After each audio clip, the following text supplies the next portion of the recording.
এবার যত্রতত্র পান গুটকার পিক থুতু ফেললেই মোটা জরিমানা আইন আনছে রাজ্য সরকার।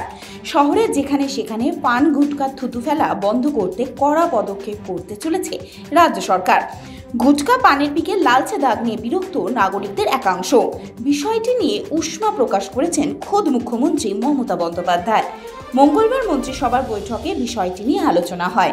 মুখ্যমন্ত্রী বলেন, রাজ্য সরকার রাস্তাঘাট বা নতুন কোনো প্রকল্পে নীল সাদা রং করে, শহরের সৌন্দর্যায়নে জোর দেয়, অথচ সেই সৌন্দর্যায়নে জল ঢেলে দেয় শহরবাসীর একাংশ। গুটকা পানের পিকে ভরিয়ে দেয় সেই সমস্ত সৌন্দর্যায়ন। এবার তা রুখতে নয়া বিল আনছে রাজ্য সরকার।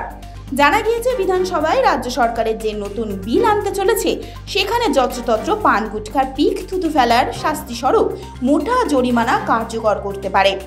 সেই বিল পেশের ব্যাপারে এদিনের মন্ত্রিসভায় অনুমোদন নেওয়া হয়, অনুমোদনও মেলে। এবার বিধানসভায় সেই বিল পেশ হওয়ার অপেক্ষা। সূত্রের দাবি, বিল কার্যকর হলে যেখানে সেখানে পিক ফেললে 1000 টাকা জরিমানা দিতে হতে পারে।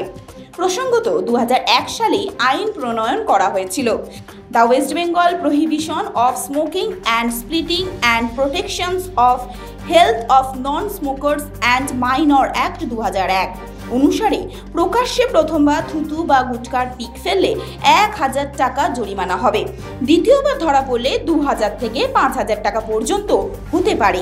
কিন্তু তাতেও কিছু না হওয়ায় এবার রাজ্য সরকার আরও কঠোর আইন আনছে। খবরের সমস্ত আপডেট সবার আগে পাওয়ার জন্য অবশ্যই চোখ রাখুন দৃষ্টিভঙ্গি ফেসবুক, ইউটিউব এবং ইনস্টাগ্রামে।